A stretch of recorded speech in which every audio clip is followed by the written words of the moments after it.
Have you ever just completely misread a situation? Like maybe a friend reacted with sudden anger to a totally harmless comment, or a coworker seemed incredibly distant and you just instantly assumed, oh man, they must be upset with me. We have all been there, right? It's literally so easy to misjudge someone's feelings. But what if I told you there was an actual, structured, practical way to decode these everyday human interactions? Well, welcome to This Explainer. Today we're unpacking some brilliant insights from Abdullah Al-Mamun's work on emotional intelligence. And the best part, instead of just giving us, dry, abstract theories, the source material lays out a highly practical framework. We're talking 10 very specific skills to help you navigate complex social situations. So whether you're dealing with a frustrated colleague, a stubborn child, or even trying to decode a really clever marketing campaign, this framework is basically your roadmap to mastering emotional intelligence. Okay, so let's just quickly glance at our roadmap for today. First, we'll hit the foundations of awareness. Then we'll move into compassion and active support, followed by smart communication and criticism, and we'll wrap the whole thing up with coexistence and positivity. Simple enough, right? Let's dive in. Starting off with part 1, the foundations of awareness, and specifically, understanding our triggers. So let's talk about the rules of feelings. Basically, everyone walks around with these totally personal, unwritten laws that completely dictate how they react. Let me give you an example. Take two friends, Sami and Faisal. Let's say Sami asks Faisal to hand him a glass of water.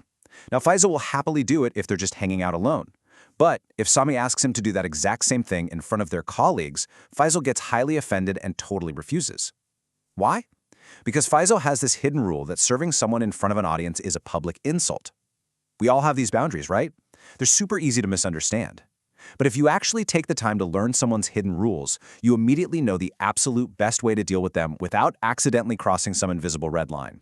And this perfectly illustrates our next point, which is that behind every single feeling is an underlying belief. Okay, imagine a father, let's call him Sami again, who is deeply focused on his Friday prayers. Suddenly, his kids run in, making a ton of noise, and completely interrupt him. Sami just explodes in anger. But here's the question. Is he really just mad about the noise? No. His anger is actually fueled by this intense belief that he is losing a rare, unrepeatable opportunity for his prayers to be answered. If he believed he could just easily pray later in peace, his emotional response wouldn't be nearly as intense. It's wild, right? By recognizing that these underlying beliefs are the true hidden triggers behind our emotions, we can actually start to rewrite those beliefs. And when we do that, we can completely change our emotional reactions. It's a real game changer. All right, moving right along to part 2, compassion and active support, and how we actually react to others. Now, a massive part of emotional intelligence is this incredibly proactive skill of making excuses for others. Okay, picture this. You're driving, just minding your own business, and suddenly a car speeds up right behind you, tailgating you super aggressively. Your immediate instinct? Probably road rage, for sure. But pause for a second and just try to invent an excuse for them.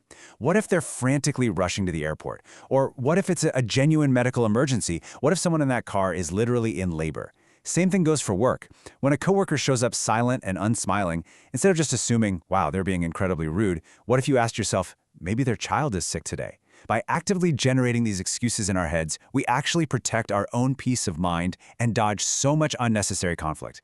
Now, I really want you to notice the clear distinction here between empathy and support. A lot of people think they're the exact same thing, but they are definitely not. Empathy, as you can see on the left, is an internal feeling. It's about sharing the emotional weight of a situation. Support, on the right, is the external action. It is tangible. For instance, if a little kid is crying over a lost toy, empathy is feeling sad for them. Support is actively distracting them by pointing out a cool car outside. Or if a friend opens a new business, empathy is being genuinely happy for them. But support is actually going to the grand opening, buying something from their shop, and maybe offering some helpful suggestions. Simply put, support requires real action. But hey, we definitely shouldn't underestimate empathy, because it has this absolutely immense persuasive power. There's this beautiful, very famous anecdote from the source material about a blind man sitting on the street with a piece of cardboard that simply read, "Blind man, help me." He was barely getting any donations. But then a passerby comes along, flips the sign over, and writes, "We're in spring, but I cannot see its beauty." And suddenly, donations just poured in. Why? Because the new message didn't just dryly state a fact. It created this incredibly powerful emotional hook. It forced everyone walking by to actively imagine the bright beauty of spring and the profound tragedy of missing it. That, right there, is the sheer power of triggering empathy. Okay, shifting gears now to part 3, smart communication and criticism, where we look at logic versus emotion. So the absolutely crucial point here is that we must learn to separate facts from feelings, especially when someone is actively trying to persuade us. Let's look at a bank advertisement that says something like, "Be optimistic. There's a bank that gives you all the care and attention." Now, the actual factual message on the left is simply, "Hey, we offer bank loans and accounts." But the emotional hook on the right? They're selling optimism and parental care.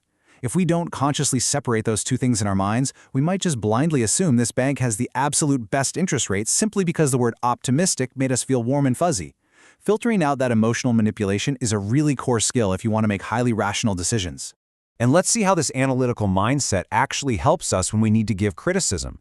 Let's be honest, giving feedback usually triggers a person's defensive ego instantly. But there is this brilliantly clever technique called acceptable criticism, which involves using the third person. Okay, let's say your employee, Ahmed, spends way too much time chatting on his personal phone. Instead of confronting him directly and saying, "Hey, you talk too much," you use these steps. You look at him and say, "Ahmed is an ideal employee who always does great work. If he shortened his phone calls to just the absolute essentials, it would be even better for him and the company." It sounds a little strange, right? But by speaking about Ahmed in the third person right to his face, his brain visualizes a completely separate person.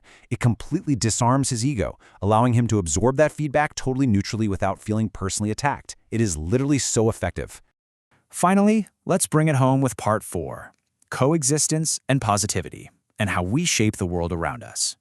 Look, life is just full of imperfections that we absolutely cannot change. So the skill we need here is coexistence. It's all about finding peace by adapting. If you happen to live in a really tiny, cramped apartment, you don't spend every waking minute furious about the lack of space, right? You adapt. You buy some clever foldable furniture. You start utilizing vertical storage, and you declutter. Or what if you have a chronically chaotic, super messy colleague at the office? You just focus strictly on keeping your own desk organized, and maybe you politely ask the cleaning staff to prioritize their area. Coexistence does not mean you agree with the flaw, it just means you are actively maintaining your own personal happiness despite it. And finally, we arrive at what might be the ultimate skill of emotional intelligence: broadcasting feelings. This is really about cultivating joy in other people purely for the sake of making their day just a little bit better without expecting a single thing in return. Imagine you're taking a taxi. At the end of the ride, you turn to the driver and say, "Wow, you chose an incredibly smart, traffic-free route. You must be a really strategic thinker." Now, you gain absolutely nothing tangible from saying this, but the taxi driver? He feels this massive surge of pride and happiness. He drives off smiling, and he probably treats his next 10 passengers wonderfully because of it. You've just created a massive ripple of positivity out of thin air. As we wrap up this explainer, I want to leave you with a profound question that's directly inspired by the text. Just think about this for a second. What would happen if everyone cared about the feelings of others without expecting a reward? What if we all actually took the time to understand each other's hidden rules, actively made excuses for strangers when they mess up, and just broadcasted positive emotions purely for the fun of it? The next time you step into the office or drive in heavy traffic, try applying just one of these skills. The impact it has might actually really surprise you. Thank you so much for joining me on this deep dive, and as always, keep learning.